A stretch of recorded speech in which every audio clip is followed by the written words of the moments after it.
네, 안녕하세요. 건강백세 윤희정입니다. 네, 뇌전증보다는 간질이라고 하면 더 많이 아실 것 같은데요. 이 간질은 환자 본인은 잘못한 게 없는데 질환보다 편견과 오해로 더 고통을 겪는 질환이 아닐까라는 생각이 듭니다. 네, 이 간질 같은 경우에는 어린이부터 노인까지 나이와 상관없이 발생하는 질환이라고 하는데요. 특히 어린이 같은 경우에는요.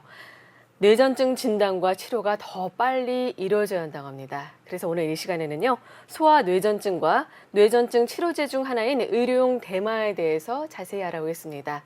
네, 도움 말씀 주실 소아청소년과 강훈철 교수 나오셨습니다. 안녕하세요. 네, 안녕하세요. 네, 저는 사실 이게 수치 보고 깜짝 놀랐어요. 네네. 네, 전 인구의 1%가 뇌전증을 경험할 정도로 흔한 질환이라면서요. 네.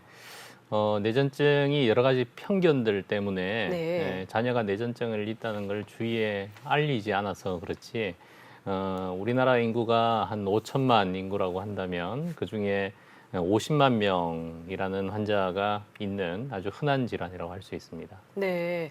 자, 지금 유병률이 이제 도표로 나오고 있는데 도표를 보면서 한번 좀 설명을 들어볼까요?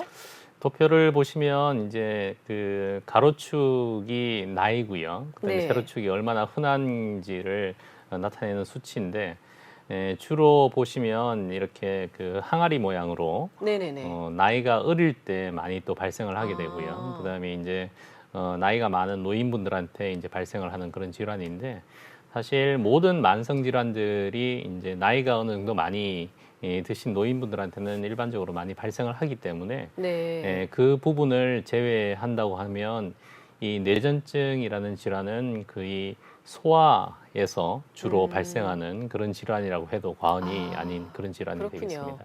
사실 이제 일반인들한테는 뇌전증보다는 간질이 더 많이 알려져 있거든요. 네네네. 근데 뇌전증 정확히 좀 어떠한 질환인 거죠? 그 과거에 이런 편견을 가지게 된 이유 중에 하나가 이 명칭하고도 좀 관련이 있습니다. 네네네. 간질이라는 이 용어 안에는 이 질환이 마치 정신과 질환인 그런 뉘앙스가 있었어요. 그래서 맞아요. 예, 저희 이제 뇌전증 학회 중심으로 해서 이 뇌전증이라는 이런 명칭으로 변경을 했고요. 뇌전증과 관련된 용어는 뇌전증도 있지만 발작이라는 용어도 있고요. 또 이제 경련이라는 용어도 있습니다.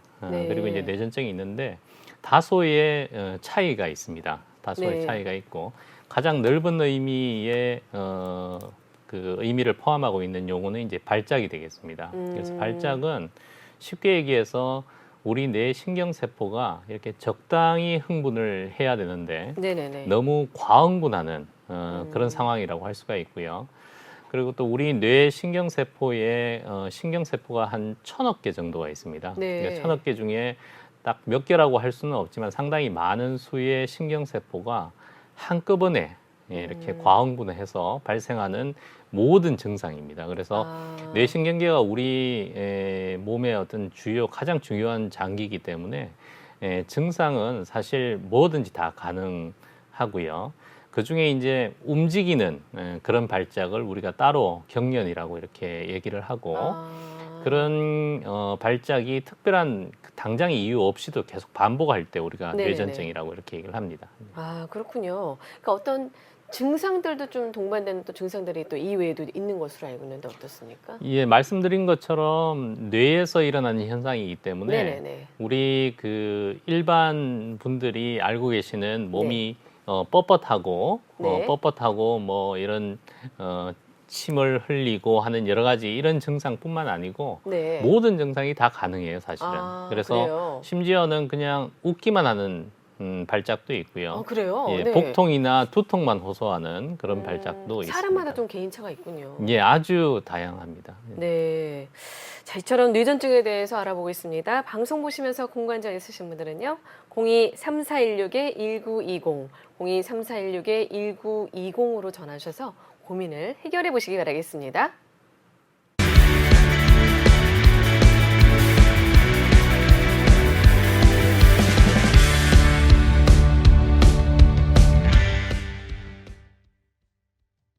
네, 이 시간 뇌전증에 대해서 알아보고 있는데 아이들에게서 나타나는 뇌전증은 성인에서 나타나는 뇌전증과는 어떻습니까? 좀 다른가요? 비슷한가요?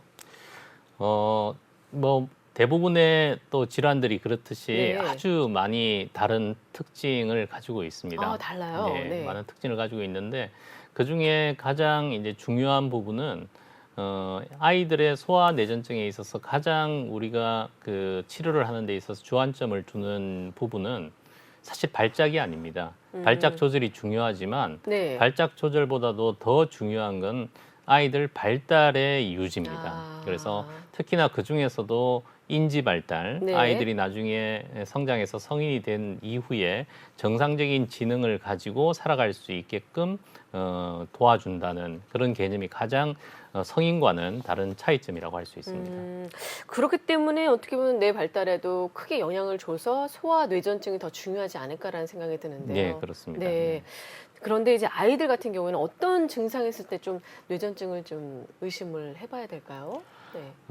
일반적으로 뭐 아주 비전형적인 경우는 일반인들이 알기가 좀 힘든 경우가 많고요. 아, 그래요? 예, 근데 가장 대표적인 증상이라고 한다면 일단 의식의 소실이라고 할 수 있죠. 갑자기 아. 기절을 한다든가, 네네네. 기절을 한과 더불어서 몸이 뻣뻣하다든가 아니면 규칙적으로 몸에 움직임이 있다든가 이럴 때는 반드시 뇌전증을 의심을 해봐야 되겠습니다. 한 몇 세 정도 때 그걸 간파할 수가 있을까요? 엄마 입장에서는요? 사실은 그 신생아 시기죠. 그러니까 네네네. 태어나서 4주 이내에는 네. 아직 뇌가 그 미숙한 상태이기 때문에 네네네. 뇌전증의 발작 형태가 도저히 뇌전증 발작 같지는 않은 경우가 많습니다. 예. 그렇지만 이제 그 신생아 시기만 지나고 나면 우리가 TV나 영화 같은 데서 봤던 그런 발작의 형태가 이제 나타나게 되고요. 네. 그 이외에 유명한 뇌전증이 영아연축이라는 뇌전증이 있는데 네네네. 그런 경우에는 규칙적으로 몸을 이렇게 수축을 하면서 아. 그런 증상을 보이는데 어쩌다가 한 번씩 어떤 자극에 의해서 수축하는 경우는 뇌전증이 아닌 경우가 대부분이고요. 네. 특별한 자극이 없는데도 불구하고 그게 계속 주기적으로 수초, 아. 수십 초 간격으로 이렇게 반복을 반복이 한다. 되면 네. 예, 영아연축을 이제 의심을 해야 됩니다. 아, 그러면 이제 병원에 가야 될 텐데 병원에 가서 이제 어떤 검사를 받게 되는 거죠? 병원에서는 여러 가지 검사들이 있지만 뇌전증을 진단하고 치료하고 관리하는데 가장 중요한 검사는 뇌파 검사입니다. 그래서 뇌파 검사는 아이들에게 고통이 있는 검사도 아니고요. 상당히 네네네. 비교적 간단한 검사이기 때문에 뇌파를 통해서 우리가 뇌전증 여부와 그리고 뇌전증의 종류를 이렇게 감별하게 됩니다. 자, 그렇다면 이제 뇌전증 진단을 받았다면 네. 치료가 이루어져야 할 텐데 어떤 치료를 좀 받게 되죠? 뇌전증 치료도 역시 다양하게 있습니다. 다양하게 아, 있는데 그래요? 가장 첫 번째 우리가 시도되는 치료는 약물 치료라고 할 수가 있습니다. 그래서 약물의 종류가 한 30가지 정도의 맞네요. 상당히 많은 종류가 있습니다. 그래서 네. 뇌전증 종류도 또 한 30여 가지 정도 있기 그래요? 때문에 그런 뇌전증의 종류에 따라서 가장 적합한 그런 약물을 사용하게 됩니다. 네. 자, 근데 이제 발달 이렇게 하다가 이렇게 어떻게 보면 발작이 조절됐을 때 네네네. 약물을 이렇게 중단하는 경우도 좀 있는 것으로 얘기를 들었어요. 네네네. 평균적으로 한 어느 정도 약을 좀 먹어야 될까요? 약은 이제 약물은 한 2년 내지 3년 복용을 하고 발작이 없으면 천천히 이 약물을 감량을 해서 중단을 하게 되고요. 네. 예, 전체 그 뇌전증 환자의 한 3분의 2 정도는 이렇게 네. 약물의 조절이 잘 되고 네. 완치가 가능하게 됩니다. 그러면 3분의 1은 어떻게 되는 거죠? 3분의 1은? 3분의 1은 약물로 조절이 안 되는 그래요? 그래서 그런 경우에 우리가 이제 난치성 뇌전증 또는 이제 약물 불응성 뇌전증, 저항성 뇌전증으로 이렇게 얘기를 하게 되고요. 네. 다른 치료가 이제 적용이 돼야 되는 경우입니다. 그러면 이제 3분의 1 같은 경우에는 난치성 뇌전증이다. 네네. 이런 경우에는 기존의 약물이 아니라 다른 약물로 좀 적용이 된다는 다른 약물이 아니라요. 네. 약물이 아닌 여러 가지 케톤 생성 식이요법이라는 그런 아. 식이요법도 있고 뭐 수술도 하게 되고 또는 미주신경 자극술과 같은 그런 여러 가지 치료를 하게 됩니다. 네. 자, 근데 약물 치료가 안 되는 소아 난치성 뇌전증에 대해서 좀 알아볼게요. 그 중에서 레녹스 가스토 증후군이 있다라고 얘기를 들었는데 네네. 어떠한 특징들이 있나요? 네. 뇌전증의 종류가 한 30여 가지 종류가 네. 있다고 했는데 그 중에는 심지어는 특별히 치료를 하지 않아도 저절로 좋아질 수 있는 뇌전증조차도 있어요. 아, 그래요. 그런 경우를 우리가 1번이라고 하고 네네네. 그다음에 예후가 치료하기 힘든 순서대로 우리가 30번까지 쭉 나열을 한다면 네. 레녹스 가스토 증후군은 거의 30번에 해당하는 아, 그래요. 상당히 그 난치성 뇌전증이라고 할 수 네. 있습니다. 그래서 한 3세에서 5세 사이에서 흔히 발생을 하게 되고요. 네. 뭐 모든 종류의 발작 형태가 다 가능합니다. 네. 근데 일관되게 보이는 증상으로는 뇌파가 상당히 안 좋아지고요. 아기들 정신지체가 발생한다는 그런 특징을 가지고 있습니다. 네. 정신지체가 유발된다고 하니까 더욱더 이제 걱정인데 네. 어떻습니까? 정상 뇌파랑 또 레녹스 가스토 증후군이 있는 뇌파랑 좀 크게 차이가 있는 것으로 네. 알고 있는데요. 이 뇌파를 네. 보면 이 뇌전증이 얼마나 이런 치료하기 힘든 뇌전증이고 이렇게 안 좋은 뇌전증인지를 알 수가 있는데요. 정상 뇌파는 지금 자료 화면에 나가듯이 이렇게 뭔가 그 물결 조용한 호수가 찰랑찰랑하는 그런 느낌이 드는 조용한 이런 뇌파가 되겠습니다. 그래서 이런 조용한 뇌파 상태가 돼야지 아이들은 그 오감을 통해서 여러 가지 받아들이는 자극에 의해서 뇌가 발달을 하는 겁니다. 그만큼 이제 네. 똑똑해지는데 네네네. 그렇게 중요한 역할을 해야 되는 뇌파가 이런 상태가 됩니다. 아.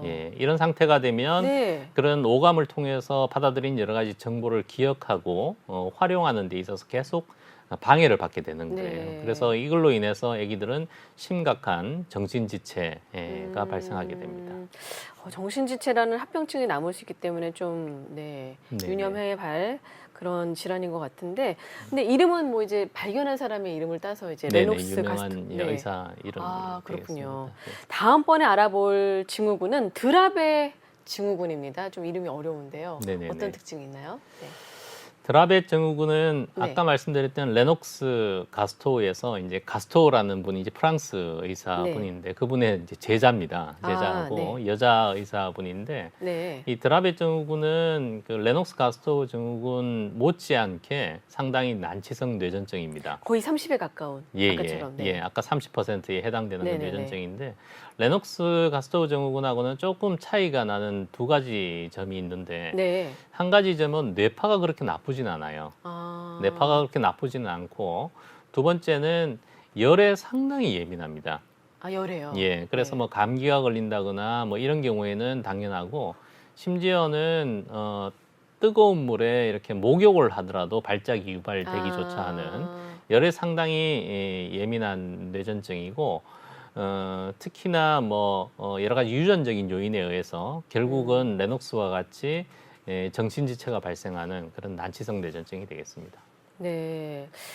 자, 그래서 지금까지 레녹스 가스토 증후군과 드라베 증후군 이렇게 난치성 뇌전증에 대해서 알아봤는데 이러한 소아 난치성 뇌전증에 좀 어떠한 치료가 좀 도움이 될까요? 그러면요. 네. 그래서 이제 기본적으로 우리가 약물을 한 3가지 정도 함께 아. 이렇게 합리적으로 썼을 때 조절이 네. 안 되면 난치성 뇌전증이라고 얘기를 하고요. 네. 난치성 뇌전증의 치료는 가장 대표적으로 케톤 생성 식이요법이 있고 네. 그 다음에 수술이 있습니다. 수술이 네. 있고 그 다음에 미주신경 자극술이라는 그런 치료가 있겠습니다.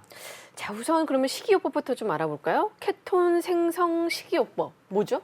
케톤이 생성되게끔 하는 네. 그런 밥 먹는 네. 건가요? 네. 케톤 생성 식이요법은 사실 옛날에도 네. 금식 기도를 하면 네.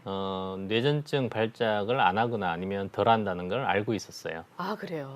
그래서 그때는 이제 내가 이렇게 금식까지 하면서 기도를 열심히 해서 이렇게 하나님이 도와주셨나 보다 이렇게 생각을 했는데 과학적으로 분석을 하면 그게 아니고 우리 몸에 주로 우리가 쓰는 영양소가 탄수화물입니다. 네네네. 근데 그 탄수화물을 먹지 않게 되면 우리 몸에 가장 많이 저장돼 있는 영양소가 지방이고요. 그래서 그 지방에서 케톤이 발생하면서 아니면 그 케톤 그 자체 때문에 여러 가지 항발작, 항경련 효과가 있게 되는 그런 어느 항경련제보다도 상당히 작용이 아주 강력한 그런 치료가 되겠습니다. 자, 그럼 주로 이제 이 메뉴를 보니까 주로 어떤 메뉴죠? 네. 그러니까 야채들이 좀 더 많은 것 같아요. 아닙니다. 지방 그러면요? 위주의 지방 위주의. 주로는 지방 위주의 그런 네. 식단이기 때문에 네. 당연히 영양학적인 측면에서는 여러 가지 부작용이 우려되는 그런 시기예요. 그래서 어떤 치료든 간에 약물도 그렇고 식이요법도 그렇고 작용이 있으면 부작용은 있기 마련입니다. 그리고 네. 작용이 큰 만큼 부작용이 크게 되는데요. 때문에 이 케톤 생성 식이요법은 다른 어떤 항영연제 이런 약물들보다도 여러 가지 부작용이 우려가 됩니다. 그래서 이런 부작용들을 잘 관리하는 게 또 중요하다고 할 수가 있습니다. 어떻게 보면 이건 케톤 생성 식이요법 같은 건 집에서 네. 엄마의 어떻게 보면은 관리하에 네네네네. 잘 이루어져야겠네요. 선생님하고 네네네. 또 상담을 한 그렇습니다. 다음에 네. 그 다음 치료가 이제 뇌전증 수술과 네. 신경 자극술이거든요. 네네네. 네. 수술은 한마디로 얘기해서 뇌전증을 주로 발생시키는 부위를 아예 잘라내 버리는 겁니다. 잘라내 버리는 건데 뇌신경을요. 예, 네. 예. 그래서 언뜻 생각하면 그래도 저렇게 잘라도 되나 이런 생각이 네네네. 드실 거예요. 그래서 이 뇌전증 수술은 상당히 여러 가지 신중하게 접근해야 되는 치료이기도 한데 이유는 금방 말씀드린 것처럼 뇌전증이 발생하는 부위를 우리가 잘라내기도 해야 되겠지만 그 부분이 우리 뇌의 역할 중에 아주 중요한 역할을 담당하고 있지 않아야 됩니다. 예를 들면 뭐 여러 가지 시각이라든가 네. 기억이라든가 언어라든가 운동, 감각과 관련돼서 중요한 역할을 하고 있으면 그 부분을 잘라서 뇌전증은 치료가 된다고 하더라도 아이가 봉사가 된다. 뭐 이러면 차라리 그거는 뇌전증 발작을 한번 하더라도 몇 번씩 하더라도 그렇죠. 봉사가 되지 않는 게 더 낫잖아요. 네, 그죠? 맞아요. 그리고 이게 이제 치료가 뇌를 잘라내고 나면 다시 붙일 방법은 없어요. 그러니까 딱 한 번의 기회가 있을 뿐입니다. 네. 그래서 뇌전증 수술과 관련해서는 상당히 신중하게 접근을 하고 상당히 모든 많은 아이들한테도 검사를 다 해당되지는 않을 것 같아요. 그렇습니다. 네. 예, 금방 말씀드렸던 그런 조건들이 필요 충분 조건으로 이렇게 가능할 때 우리가 진행을 하게 됩니다. 그 다음 치료가 이제 신경 자극술이거든요. 네네네. 어떤 그럼 뇌신경을 좀 자극해 주는 건가요? 네, 근데 이제 미주신경이라고 있습니다. 네. 미주신경이 미주라는 게 영어로 베이거스인데 베이거스의 네. 의미가 여기저기 다 간다는 뜻입니다. 예, 그 정도로 우리 몸에 이렇게 여러 군데 분포하고 있는 신경인데 여러 가지 경험에 의해서 이 미주신경을 자극을 하면 발작이 조절된다는 걸 알게 됐어요. 근데 사실 미주신경 자극술은 금방 말씀드렸던 케톤 생성 식이요법이나 뇌전증 수술처럼 우리가 성공을 했을 때 완전히 뇌전증 발작을 조절하기에는 약간 역부족인 그런 치료입니다. 예, 그래도 도움이 되는 치료입니다. 네. 근데 이 세 수술을 이제 복합적으로 아이에 따라서 좀 적용을 하거나 네네. 안 하거나 네, 이렇게 그렇습니다. 해야겠네요. 네네. 네. 자, 이처럼 소아뇌전증에 대해서 알아보겠습니다. 방송 보시면서 소아뇌전증에 대해서 궁금한 점 있으신 분들은요. 02-3416-1920, 02-3416-1920으로 전화 주셔서 무료로 전화 상담 받아보시기 바라겠습니다.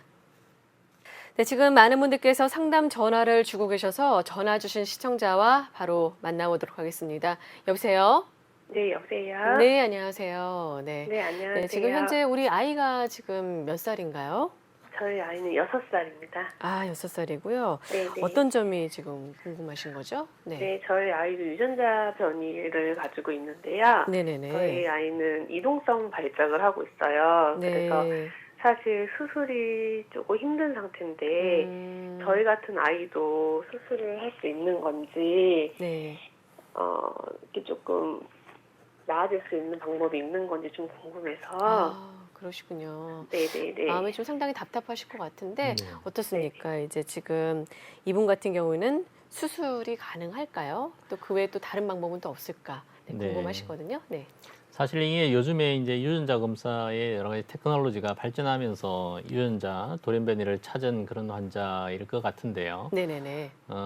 사실 아쉽게도 아까 이동성 뇌전증이라고 했듯이 뇌의 어느 한 부분에만 뇌전증이 발생하는 게 아니고 여기저기 이제 이동을 하면서 발생하는 그런 경우입니다. 그래서 우선은 뭐 뇌전증 수술이라는 건 어느 부위를 뇌를 절제하는 그런 치료가 되는데 여기저기 다 절제를 한다는 건 뭐 가능한 어렵다. 치료가 아니고요. 네네네. 예, 그래서 유전자 변이가 있을 때는 역시나 이제 약물 치료나 여러 가지 내과적인 치료를 해야 되는데 아마 유전자 종류에 따라서 이미 치료제가 나와 있는 그런 유전자들이 일부 있고요. 네. 그다음에 어떤 치료가 도움이 된다고 알려진 그런 유전자들이 있습니다. 그래서 그런 치료를 하게 되고, 근데 아쉽게도 많은 대부분의 유전자들이 아직은 특별한 치료가 없는 경우가 많아요. 그런데 최근에 이렇게 유전자 변이가 발견 확률이 높아지면서 의사들이나 과학자들이 이 부분에 있어서 상당한 많은 연구들을 하고 있습니다. 그래서 네. 조만간 아주 좋은 치료자가 나오기를 기대하고 있습니다.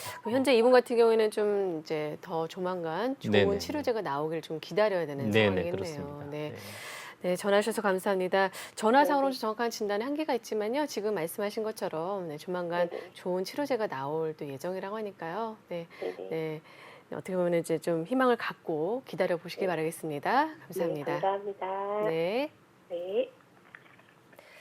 네, 이렇게 해서 전화 상담까지 받아봤는데 소아난치성 뇌전증 환자 가운데 유전자 변이가 원인인 경우는 어느 정도 되죠? 네. 네, 그 뇌전증 진단과 치료에 있어서 최근에 가장 획기적인 여러 가지 기술 발전이 유전자 분석과 관련된 그런 발전입니다. 네. 그래서 과거에는 우리 몸에 유전자가 한 2만여 개 정도 있는데 옛날에는 하나하나 이렇게 유전자 네네네. 검사를 할 수가 있었어요. 근데 지금은 같은 비용으로 거의 2만여 개의 유전자를 한꺼번에 다 검사를 또 할 수가 있는 그런 시대가 됐습니다. 네. 그래서 과거에는 그 뇌전증과 관련된 유전자 검사가 어려웠는데 지금 보면 그 특별한 원인이 밝혀지지 않은 환자 중에 한 30%, 3분의 1 정도의 환자에서 이런 의미 있는 관련된 유전자 변이를 찾고 있습니다. 네. 그게 이제 들어보면 NGS 유전자 변이 검사라고 얘기가 네네네. 들어오는데요. 네. 조금 더 이제- 자세히 설명해 예, 예. 주시면요. 아까 그 기술 발전이라는 게 네. NGS가 Next Generation Sequencing입니다. 근데 이제 Next도 아니죠. 네. 현재의 시퀀싱이라는 게 우리 몸에 있는 DNA의 염기 서열을 쭉 이렇게 알아보는 그런 검사가 되겠는데 그런 것들이 한꺼번에 그렇게 많은 유전자를 검사할 수 있게 됨으로 인해서 네. 많은 유전자 돌연변이를 지금 찾고 있습니다. 네. 자, 이제 뇌전증 치료제로 이제 의료용 대마가 쓰여지는 것으로 알고 있습니다. 네네네. 네, 사실 우리나라는 사실 대만이 어떻게 보면 대마를 엄격히 마약류로 좀 규정하고 있잖아요. 이게 네네. 가능한가요? 네. 몇 년 전부터 이 네. 대마의 합법화에 대해서 상당히 많은 관심을 가지게 되고요. 네네. 이런 대마의 합법화가 이제 관심을 가지게 된 이유 중에 하나가 대마가 나름대로의 여러 가지 의료용 대마로서의 이제 효과가 입증이 된 바가 있고요.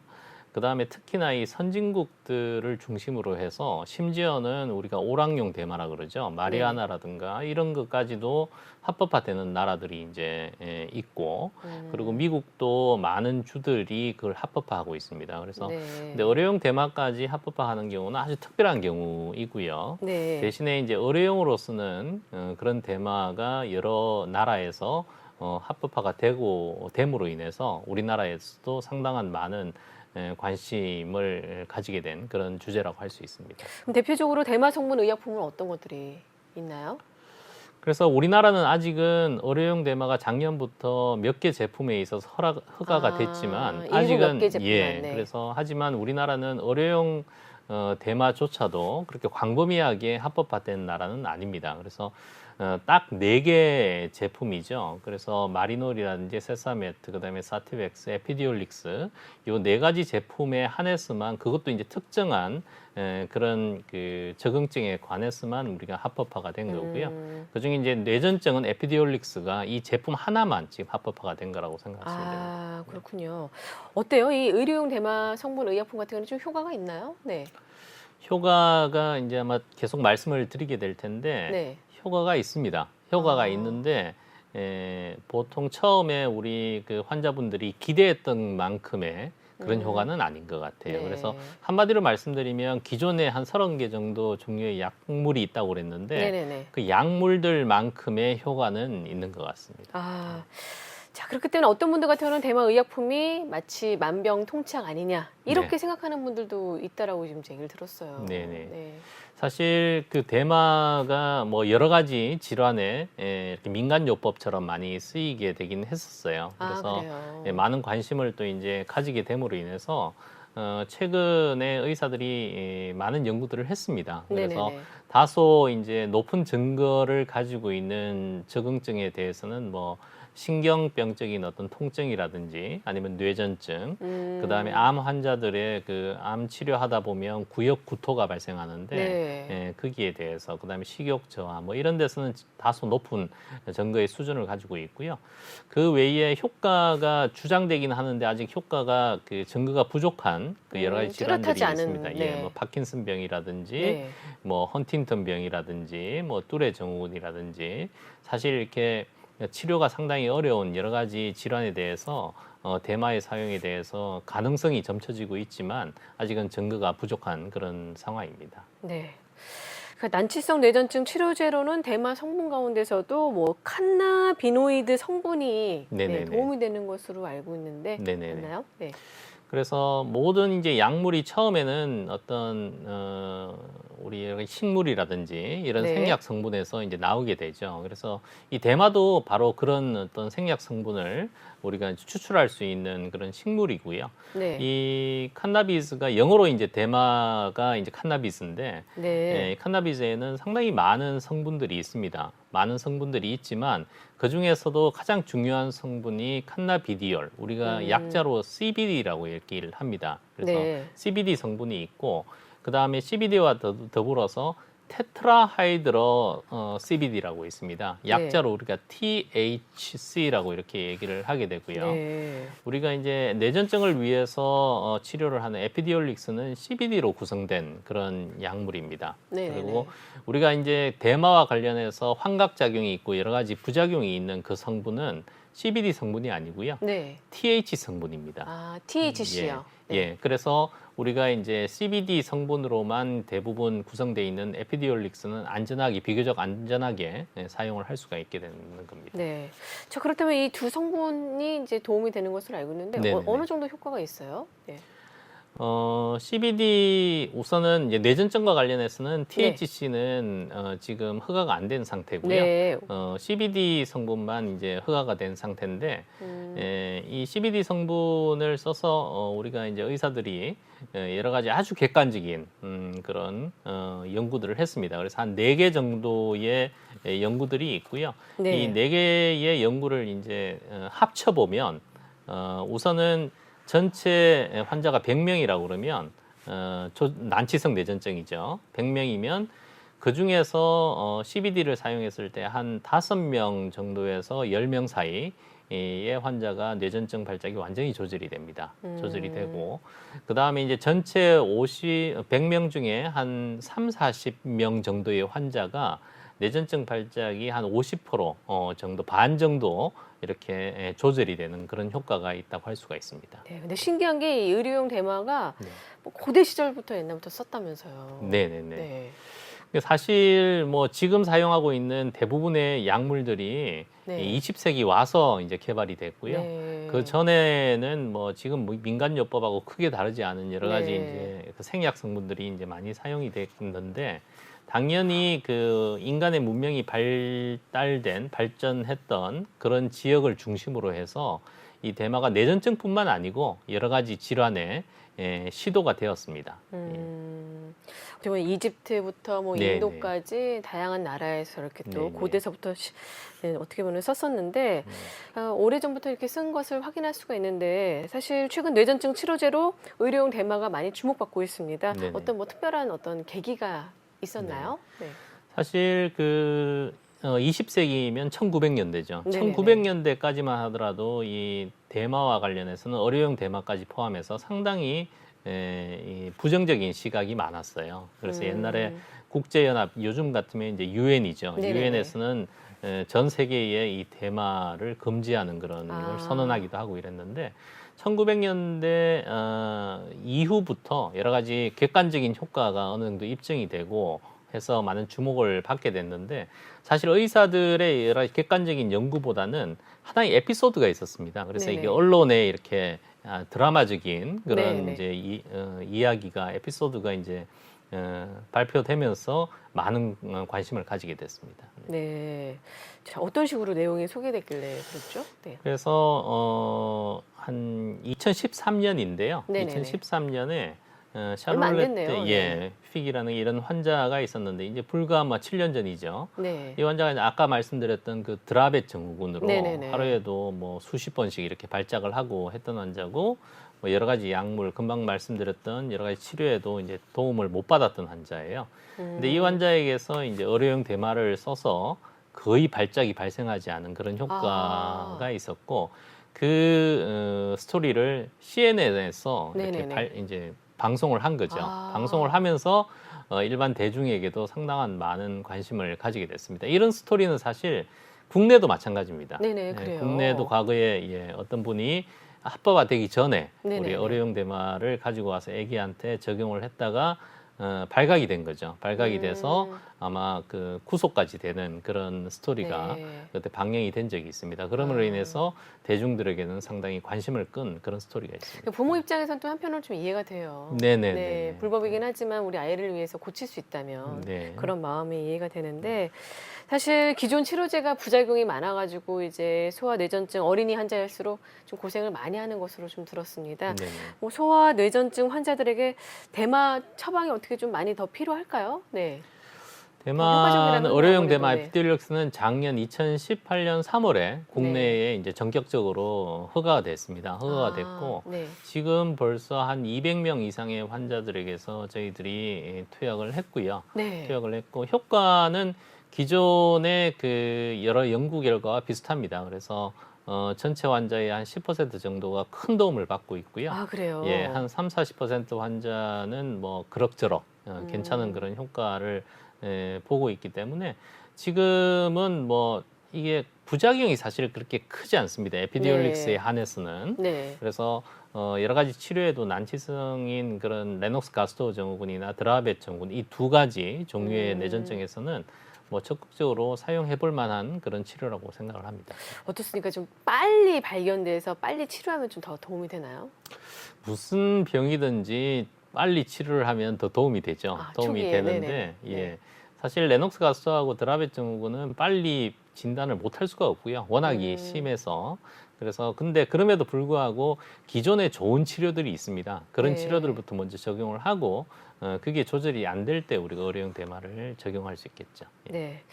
앞서서 이제 소아뇌전증 환자들에게 대마 처방이 좀 필요하고 도움이 된다라고 하셨는데 어떻습니까? 부작용에 대해서 좀 말씀해 주시면 이 또한 뭐 네네. 완벽하진 않잖아요. 예. 네.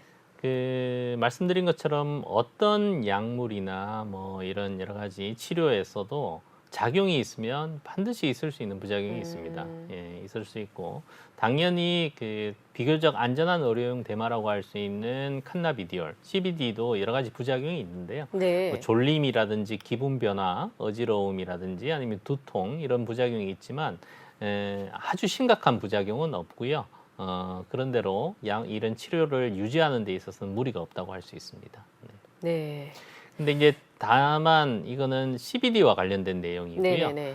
테트라하이드로 THC라는 물질은 네. 이런 부작용과는 또 사뭇 다른 상당히 위험한 부작용들이 있기 때문에 그래요? 어떤 게 있죠? 예. 그러면요? 우선은 우리가 대마초를 피면 기분이 좋아지는 여러 가지 환각과 관련된 부작용이 네네. 다 THC와 관련된 부작용입니다. 그래서 이와 관련해서는 상당히 더 주의가 요하는 그런 물질이 되겠습니다. 아직 우리나라에는 합법화되지 않았고요. 합법화가 일부 됐습니다.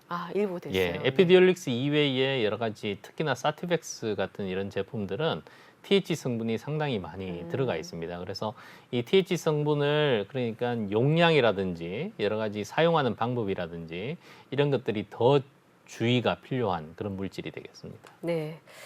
자, 이처럼 소아뇌전증에 대해서 알아보겠습니다. 방송 보시면서 소아뇌전증에 대해서 궁금한 점 있으신 분들은요.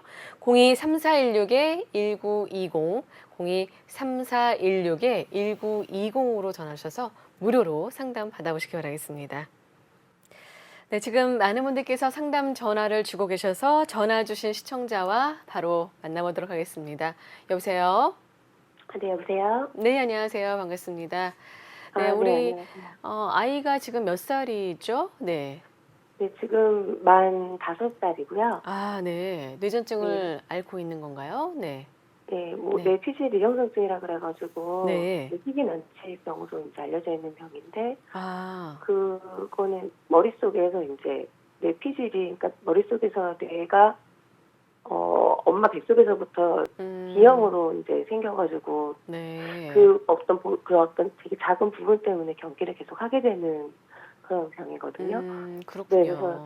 그래서 약물 난치성 판정을 받아가지고 네네네. 그래서 약물을 치료를 거의 1년 반 넘게 했는데도 이제 네. 결국에는 경기가 멎어지지 않아서 아, 호전이 안 됐군요. 네네네. 네, 호전이 되는 것 같다가 네. 갑자기 다시 또 경기가 폭발을 했어요. 네. 네, 근데 그게 이제 그 CBD 오일이라고 네. CBD라 그래서 이제 대마 오일을 사용을 하다가 네.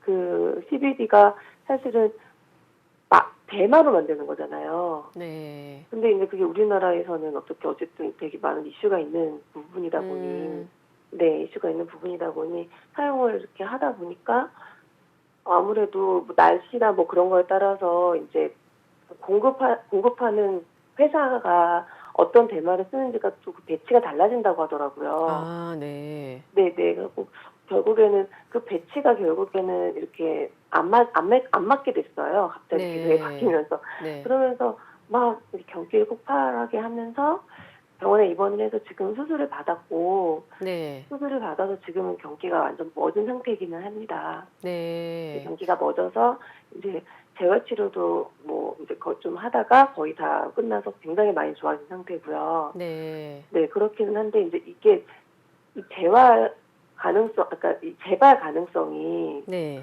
어느 정도 있는지 사실은 음. 저희가 좀 그 부분이 좀 아, 무서운 거죠. 가장 좀 궁금하시겠네요. 네. 네, 맞아요. 강우철 교수님, 이분 같은 경우는 네. 이제 이미 뭐 의료용 대마 사용도 해봤고, 네네. 수술했는데 그래도 다행스럽게 좀 네. 호전이 됐고요. 네네. 지금 재활 치료 중인데 어떻습니까? 재발 가능성을 좀 궁금해 하셨거든요. 네. 우선 재발 가능성 말씀드리기 전에 네. 어떻게 보면 이제 소아 뇌전증과 관련해서 가장 이제 전형적인 그런 스토리를 가지고 있는 그런 환자라고 할 수가 있고요. 네. 여러 가지 이제 약물의 난치성 경과를 보여서 이 의료용 대마까지 이제 사용을 했는데 또 어느 정도 효과는 있었지만 완전히 발작이 조절이 안 된 그런 환자라고 할 수가 있고요. 국소 피질 이형성은 여러 가지 뇌 기형 중에서도 네. 그나마 우리가 수술을 했을 때 상당히 좋은 수술 성적을 기대할 수 있는 그런 경우입니다. 그래서 아마 수술을 잘 해서 호전이 된 경우인데 아무래도 뇌가 나름대로 이제 기능이 있다 보니까 발목 부위 움직임과 관련된 부분이었던 것 같아요. 그래서 아기가 나이가 어리기 때문에 어느 정도 수술 직후에 불편하다고 하더라도 상당히 재활을 해서 완전하게 회복될 가능성이 높고요. 금방 질문하신 재발과 관련된 부분은 네네. 재발이 전혀 발생하지 않을 거라고 단언할 수는 없죠. 단언할 수는 없는데 우리가 뇌전증 경우에 이제 수술과 관련해서 국소 피질 이형성은 말 그대로 국소입니다. 국소기 때문에 네. 그 부분을 우리가 타겟 해서 충분히 이제 절제를 하고 지금 발작을 안 하는 걸로 봐서는 네. 일반적으로 그런 경우에는 거의 재발률이 없는 좀 상당히 재발률이 상당히 낮은. 좋은 경우가 되겠습니다. 그래서 너무 크게 걱정하실 필요는 없을 것 같고요. 아마 수술이 성공적으로 끝났기 때문에 한 2, 3개월 정도 경과 후에부터는 약물을 쭉 줄여서 약물도 중단하고 완치를 할 수가 있는 그런 경우가 되겠습니다. 네, 다행스럽게도 이제 재발 확률은 좀 낮다고 하고 네네. 무엇보다는 지금 현재 이제 오른쪽 발목 사용을 위해서 좀 재활 치료에 집중하시는 게 좀 도움이 될 것 같습니다. 전화 주셔서 네. 감사합니다. 네, 네, 전화상으로 감사합니다. 정확한 진단에 한계가 있으니까요. 네, 지금 말씀하신 거 잘 참고하셔서 치료를 잘 받아보시기 바라겠습니다. 네, 소아 뇌전증과 치료제 중 하나인 의료용 대마에 대해서 이렇게 얘기를 나누고 있습니다. 의료용 대마 사용에 대해서 꼭 당부하고 싶은 말씀이 있다면요? 네. 네. 그 두 가지 사항이 있는데요. 네. 첫 번째 사항은 우리 그 의사 분들에게 부탁드리고 싶은 사항이고 하나는 우리 환우분들 네. 그리고 보호자분들에게 드리고 싶은 말씀인데요. 첫 번째 이제 보시면 이게 메이오 클리닉에서 이게 어떻게 보면 지침서입니다. 지침서라서 의사들이 이 의료용 대마와 관련된 환자들의 관심을 외면하지 말고 새로운 치료제로서의 선택 가능성을 염두에 두고 관심을 가져줬으면 좋겠다. 뭐 이런 내용입니다. 그래서 일반적으로 특히 이 서양의 여러 국가들보다도 특히나 이게 동양 국가들, 우리나라 같은 경우에는 이 대마가 마약류로 구분이 되어서 상당히 이거에 대해서 부정적인 입장이 강해요. 특히나 의사들도 마찬가지인데 네. 그럼에도 불구하고 많은 생약 성분들이 이렇게 대마와 같은 그런 스토리를 가지고 있듯이 이 대마의 어떤 효과를 우리가 극대화하고 또 부작용을 최소화할 수 있는 방법이 있다면 그 어느 치료제보다 훌륭한 치료제가 될 수가 있습니다. 그래서 그런 부분들을 의사분들에게 얘기를 하고 싶고요. 반면에 우리 환우분들이나 아니면 우리 일반 국민들한테 말씀드리고 싶은 내용은 그렇다고 해서 이 대마나 의료용 대마가 만병통치약이 될 수가 절대 없어요. 그리고 네. 모든 이런 약물은 확실한 그 객관적이고 장기간에 관찰한 자료를 근거로 한 근거 위주의 그런 치료가 돼야 됩니다. 그리고 더불어서 특히 THC 성분은 여러 가지 환각작용도 있고 이러기 네. 때문에 뭐 카나다나 이런 선진국에서 그냥 마리아나를 합법화한다고 해가지고 우리도 망연히 따라갈 부분은 아닌 것 같아요. 그 네. 나라의 어떤 역사나 문화의 그렇죠. 배경들이 있기 때문에 네네네. 사회적인 합의가 또 필요한 부분입니다. 그래서 너무 급하게 그렇게 생각하지 마시고 이런 것들이 우리 그 전문가들 중심으로 해서 충분히 지금 연구가 되고 있기 때문에 이런 그 보호자들이나 아니면 일반 국민들의 성숙한 자세 역시도 요구된다고 할 수 있겠습니다. 네. 지금까지 소아뇌전증과 의료용 대마에 대해서 알아봤는데요. 네, 도움 말씀에 강훈철 교수였습니다. 오늘 말씀 감사합니다. 네, 감사합니다.